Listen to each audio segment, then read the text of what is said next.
Oke, saya mulai ya. Assalamualaikum warahmatullahi wabarakatuh. Untuk kali ini mata kuliah kita adalah mata kuliah metodologi dakwah dulu ya. Nanti setelah metodologi dakwah selesai baru Islam Nusantara ya. Metodologi dakwah kali ini pertemuan ketiga ya, karena yang pertama kemarin sudah RPS dan juga yang pertama, yang kedua sudah saya share tentang pengertian dan aksiologi mempelajari metodologi dakwah yang via YouTube. Nah, ini berarti pertemuan ketiga. Nah, pertemuan ketiga ini online lagi ya, tidak apa-apa, akan ada online ada offline juga ya, dua versi untuk kuliah semester ini. Untuk metodologi dakwah kali ini kita akan menyampaikan tentang sesuai RPS ya. Pertemuan ketiga adalah tentang perbedaan metode ilmu dakwah dan metode dakwah ya, metodologi dakwah kan ini mata kuliahnya. Maka di sini perlu disampaikan perbedaannya antara metode dakwah dan metode ilmu dakwah ya. Apa toh itu metode dakwah dan metode ilmu dakwah, ada bedanya atau tidak, begitu kan?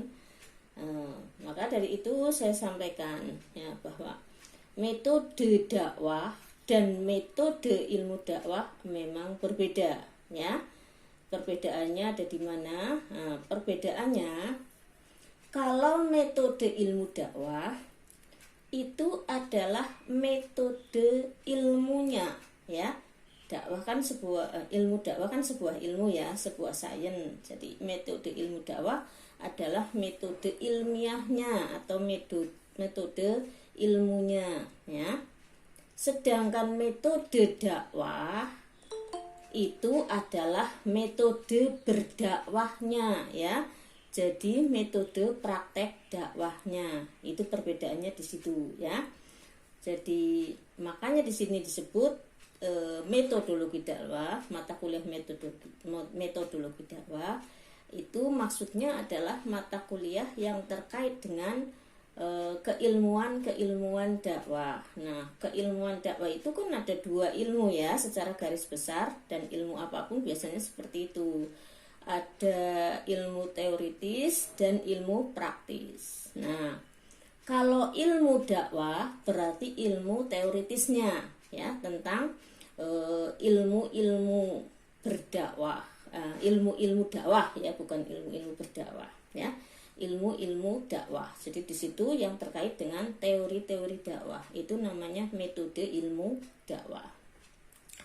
Lah kemudian metode dakwah ya, perbedaannya itu. Nah, ingat-ingat garis besarnya, metode ilmu dakwah berarti yang terkait dengan teori ya. Nah, terus kemudian metode dakwah. Nah, tidak ada ilmunya. Nah, ini adalah yang terkait dengan berdakwah, metode praktis atau prakteknya ya, ada dua ya di situ, teori dan praktek. Nah, metode ilmu dakwah yang terkait dengan metode teorinya, lah metode dakwah yang terkait dengan metode prakteknya. Paham ya?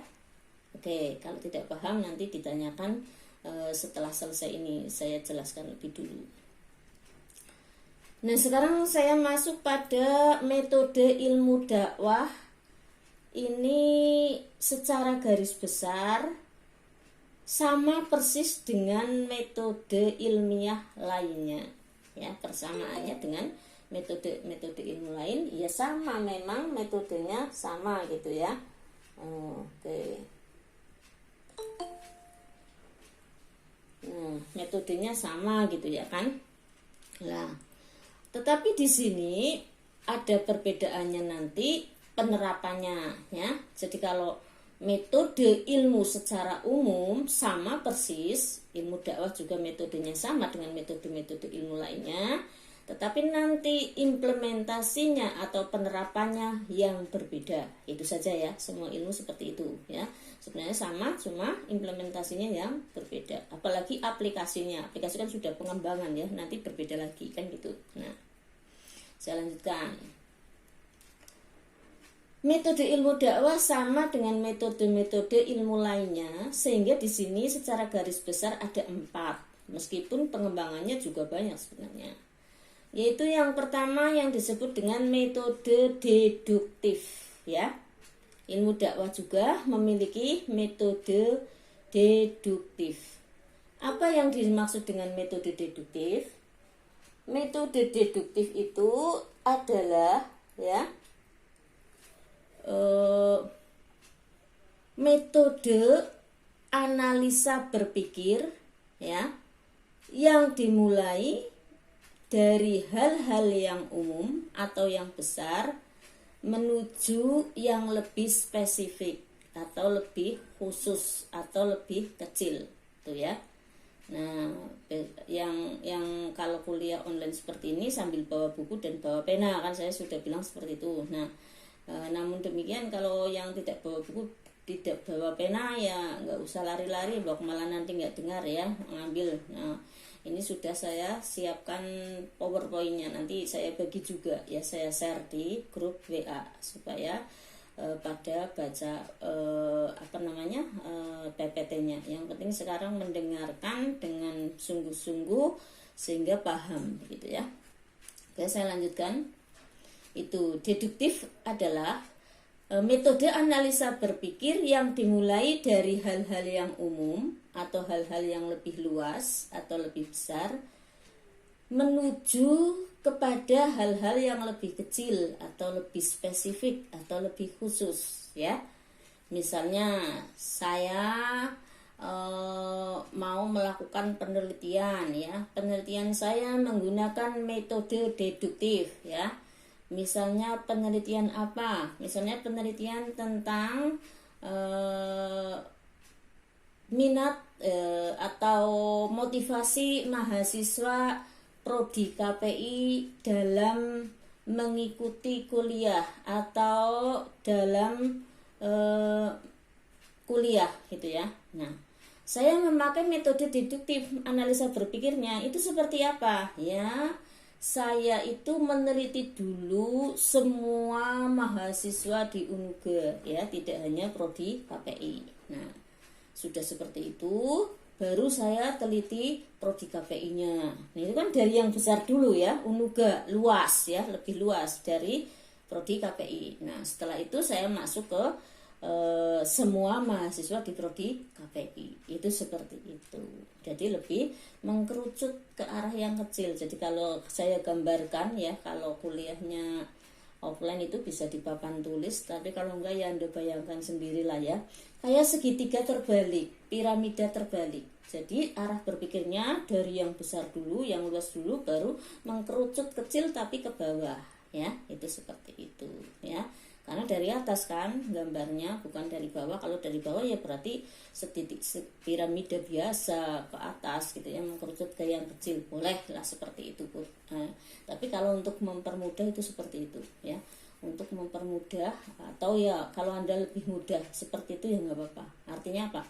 Yang penting cara menjelaskannya yang jelas, yang lebih besar dulu ke yang lebih kecil, cara menganalisa berpikir. Jadi kalau piramidenya atau segitiganya tidak terbalik, berarti menjelaskannya dari bawah ke atas ya. Itu dari yang lebih luas ke yang lebih khusus atau spesifik. Paham ya?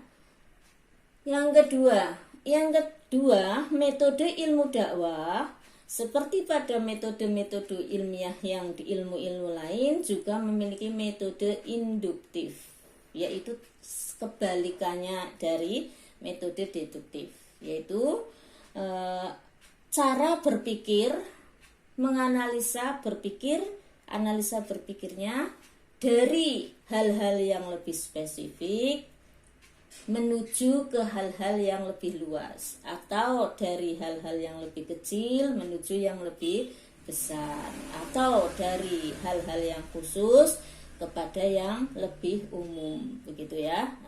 Itu metode induktif. Itu berarti terbalik dengan metode deduktif tadi ya. Itu seperti itu terbaliknya. Jadi kalau misalnya apa namanya tadi kok menggunakan metode terbalik ya, induktif, menggunakan meneliti prodi KPI seperti tadi ya, itu karena dari yang spesifik menuju yang lebih luas, maka menelitinya dari mahasiswa dulu. Misalnya di prodi KPI ada 23 mahasiswa, ya satu-satu dulu ya. Misalnya siapa Zahid ya, Zahid diteliti bagaimana motivasi belajarnya, apakah semangat, apakah males, apakah loyo, atau biasa-biasa saja misalnya ya. Terus Siva diteliti lagi, Siva itu gimana, apakah males, apakah semangat dan lainnya. Dari yang kecil dulu, dari yang satuan-satuan dulu, yang khusus-khusus dulu, baru menuju yang lebih luas. Langsung setelah itu disimpulkan, oh ternyata Siva semangat, Zahid semangat, terus Idam semangat dan sebagainya. Sehingga dengan demikian maka seluruh prodi mahasiswa prodi KPI memiliki semangat belajar, motivasi belajar yang sangat tinggi gitu misalnya. Nah itu kan penelitiannya diteliti dari yang kecil-kecil dulu, dari yang yang spesifik dulu, langsung nanti terus menuju kepada yang lebih luas, ya kan? Itu seperti itu. Oke, paham. Sekarang saya lanjutkan. Selanjutnya yang ketiga adalah metode historis. Nah, dari kata historis saja Anda sudah paham semua ya. Historis itu artinya kan sejarah ya, bersifat sejarah.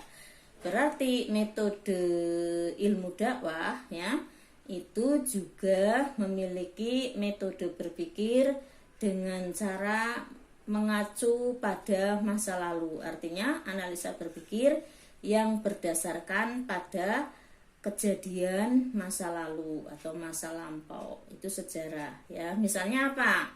Misalnya Anda besok kalau bikin skripsi akan meneliti tentang Islam di Spanyol pada abad ke-18. Nah, 18 kan sudah lalu, sekarang sudah abad 21 ya kan? Nah, makanya itu namanya mengacu pada kejadian masa lalu atau sejarah masa lalu ya. Atau bahkan Anda itu mau meneliti teks yang sudah masa lampau, misalnya apa? Meneliti tentang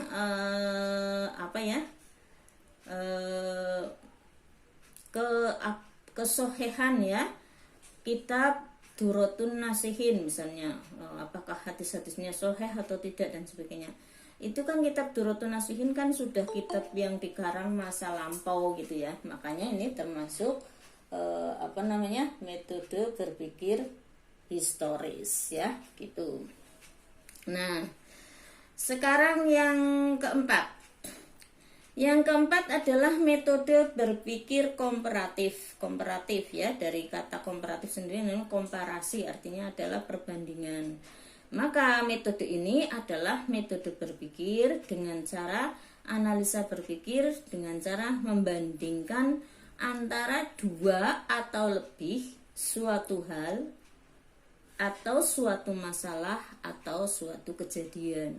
Nah, contoh mudahnya gimana? Contoh mudahnya misalnya besok Anda skripsinya tentang komparasi antara pondok pesantren salafi dengan pondok pesantren modern ya. Anda bikin skripsi ya, metode dakwah di pondok pesantren Kebarungan ya, studi komparatif terhadap metode dakwah pondok pesantren Kebarungan dan pondok pesantren Ihya Ulumuddin, itu misalnya seperti itu. Kalau Kebarungan itu dianggap modern ya, atau Gontor gitu ya misalnya dianggap modern atau yang lainnya. Artinya bahwa metode ini adalah metode cara berpikir analisanya menggunakan perbandingan atau dengan mengkomparasikan atau membandingkan, itu seperti itu ya. Jadi skripsi itu mudah kalau Anda sudah mengikuti ini. Nanti di metode penelitiannya itu nggak bingung ya, oh sudah pernah diterangkan sama Bu Tuti lah metode metode analisa data dengan deduktif, dengan induktif, dengan komparasi, dengan historis aku ngerti gitu misalnya ya. Oke, saya lanjutkan. Nanti pertanyaannya kalau sudah selesai saya jelaskan saja ya, tulis Anda pikir dulu. Nah, oke, saya lanjutkan. Itu tadi metode ilmu dakwah. Nah, sekarang sebuah ilmu di samping memiliki metode secara umum, metode berpikir secara umum seperti yang tadi saya jelaskan, juga memiliki metode ilmiah yang di situ akan digunakan bagaimana cara berpikir yang runtut ya, bagaimana nanti mengolah datanya, dan bagaimana nanti mengambil kesimpulan dan merumuskan sebuah teori gitu ya. Kita kan dakwah kan sudah menjadi sains ya, atau menjadi ilmu pengetahuan ilmiah kan seperti itulah. Maka di sini otomatis metode sains ini adalah memiliki memiliki metode ilmiah. Jadi berpikir ilmiahnya nanti seperti apa. Nah, ini sangat penting ini, meskipun ini adalah sedang menerangkan metode ilmu dakwah ya, tetapi nanti sangat berguna ketika Anda menyusun skripsi. Kalau Anda paham saat ini, insya Allah menyusun skripsinya akan mudah ya. Tadi metode ilmiahnya sudah. Nah, metode ilmu dakwah ya sudah. Nah, sekarang saya teruskan lagi metode ilmiahnya ya. Jadi nanti ketika Anda menyusun suatu penelitian ya, baik penelitian tentang dakwah atau yang lainnya, nanti Anda harus mengikuti pola berpikir salah satu dari yang sudah 4 itu sudah saya sebutkan.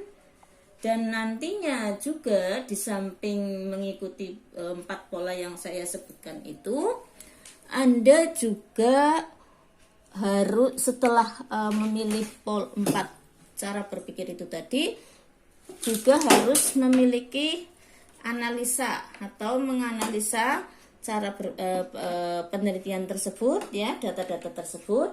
Nah, analisanya itu seperti apa? Nah, ini yang akan saya jelaskan bagaimana cara menganalisanya, cara mengolah datanya ya. Nah, nanti akan saya jelaskan di sini.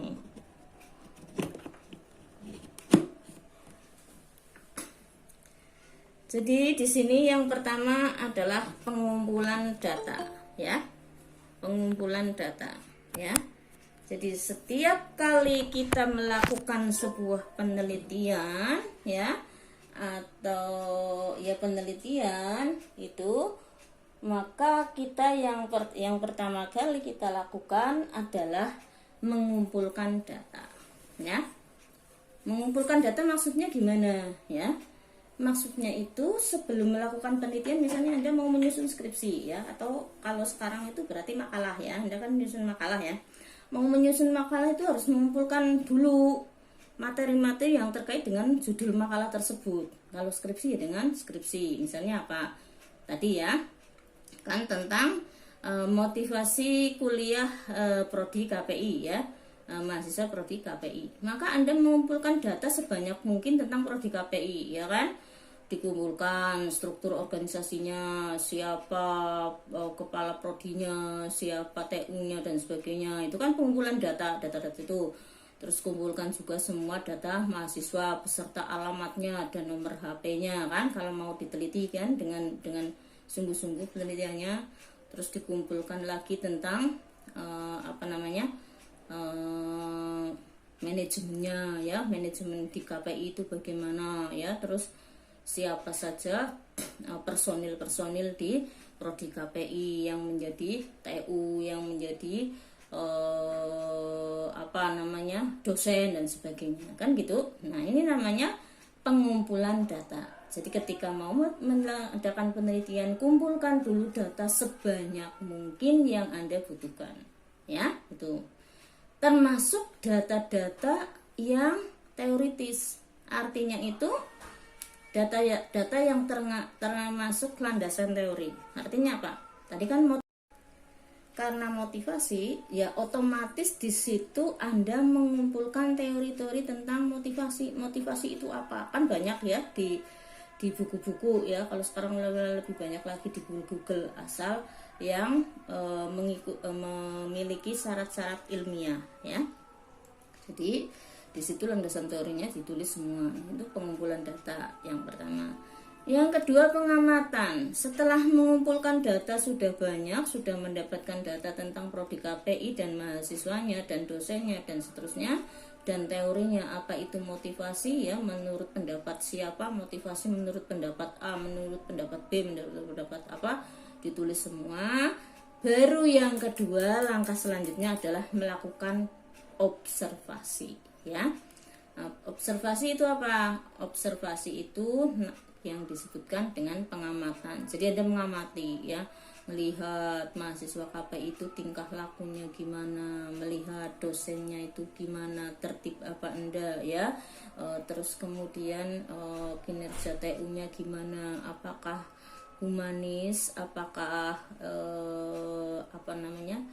yang itu namanya apa, disiplin dan seterusnya. Itu namanya observasi, melakukan pengamatan ketika sedang penelitian ya, diamati dulu semua terkait dengan prodi KPI dan mahasiswa KPI itu misalnya ya. Nah, ini kan bisa Anda warai ya, gawe skripsi kan gampang. Dan penelitian atau observasi tadi. Maka yang ketiga adalah pemilihan data ya, atau reduksi ya. Reduksi data. Reduksi data itu seperti apa?